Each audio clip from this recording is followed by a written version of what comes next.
একটা খেলা আছে, নাম হলো পাতা খেলা। আপনি গুগলে সার্চ দিয়ে যে পাতা খেলা দেখলে আপনি পাবেন। আমি সার্চ দিয়ে অন্তত 2-4-5টা জাতীয় দৈনিকের রিপোর্ট, প্রতিবেদন, এই খেলার আদ্য পান্ত জেনে তারপরে কথা বলছি। আমি আলহামদুলিল্লাহ ওই ফেসবুকে ঠুনকো ঠানকো কোথায় কি পাইছে টাইছে এগুলো নিয়ে আমি কথা বলি না, বক্তব্য দেই না। আমি চেষ্টা করি যেটা বলবো সেটা জেনে শুনে দায়িত্ব নিয়ে তারপরে আমি বলার চেষ্টা করি। এই পাতা খেলার উপরে আমি অনেক পড়াশোনা ঘাটাঘাটি করেছি, অনলাইনে অনেক আর্টিকেল পড়েছি, অনেক প্রতিবেদন পড়েছি। আমাদের দেশে হয়, আপনার উত্তরবঙ্গের দিকে বিশেষ করে হয়, অনেক জেলাতে। এই পাতা খেলাটা অবাক করা এক খেলা, যে এটা পুরাটাই ওই জাদু মন্ত্রের খেলা। এবং এটা আমাদের দেশে অনেক আগে থেকে একসময় হিন্দুদের মধ্যে প্রচলন ছিল। এখন মুসলমানরা এটা কোনো দোষী কিছু মনে করে না, পড়তেছে রীতিমতো কুফরি এবং ঈমান চলে যাওয়ার মতো বিষয়। এখানে কুফরি কিছু মন্ত্র আছে, শয়তানি কিছু মন্ত্র আছে। শয়তান আমরা যাকে দেখি না, এটা আরেক আলোচনা, ঘন্টায় ঘন্টা আলোচনা করতে হবে। শয়তান নিয়ে আজকে আলোচনা করবো না। এই শয়তানের মন্ত্র, কুফরি মন্ত্র, এই মন্ত্র পাঠ করার মাধ্যমে এই অলৌকিকত্ব দেখা যায়। কি হয়েছে, একটা লোকের নাম দেয় পাতা, আসলে ওইরকম আদতে কোনো পাতা না, একটা ব্যক্তি। তো ওই ব্যক্তিকে দূর থেকে একজন জাদুকর সে মাটিতে এরকম মন্ত্র পড়ে। ওই যে যারে নাম দিছে পাতা, তার সে নিজেও জাদুকর। তার কাজ হলো সে মন্ত্র পড়ে পড়ে নিজেকে এক জায়গায় ধরে রাখবে। আর এর কাজ হলো ওরে মন্ত্র পড়ে পড়ে একটা দাগ দেওয়া আছে, দাগ পর্যন্ত নিয়ে আসবে, টেনে নিয়ে আসবে মন্ত্রের কারণে। অবাক করা বিষয় না?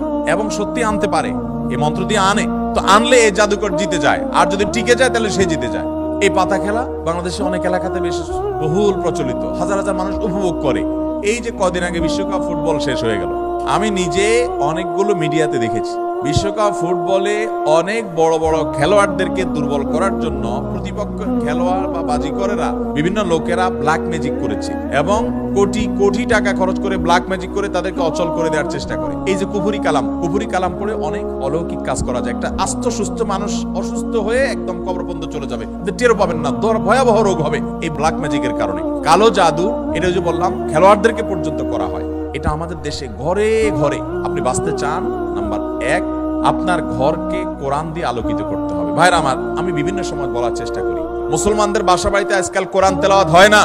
আপনার বাসা বাড়িতে কোরআন তেলাওয়াত চালু করেন, আওয়াজ দিয়ে, উচ্চ স্বরে, মনে মনে না, আওয়াজ দিয়ে কোরআন তেলাওয়াত চালু করেন, কোরআন পড়েন এবং অডিও চালায় রাখেন।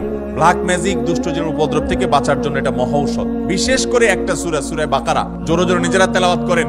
তেলাওয়াত করতে পারেন না তো অডিও চালায় রাখেন। সূরা বাকারার তেলাওয়াত যত বেশি ভাষায় চালু করে রাখবেন, নবী সাল্লাল্লাহু আলাইহি ওয়াসাল্লাম হাদিসে বলা আছে, দুষ্টজিন এবং শয়তান ভাষায় প্রভাব ফেলতে পারবে না।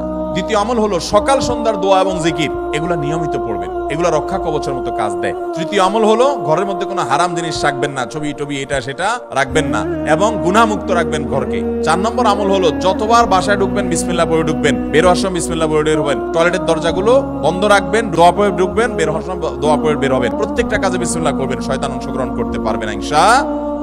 আর বিশেষভাবে 3 কুল সকাল সন্ধ্যায়, কুল হুয়াল্লাহ, কুল আযুল ফালাক, কুল রাব্বিন নাস, 3 বার সকাল সন্ধ্যার আমলের মধ্যে এটা চলে আসছে।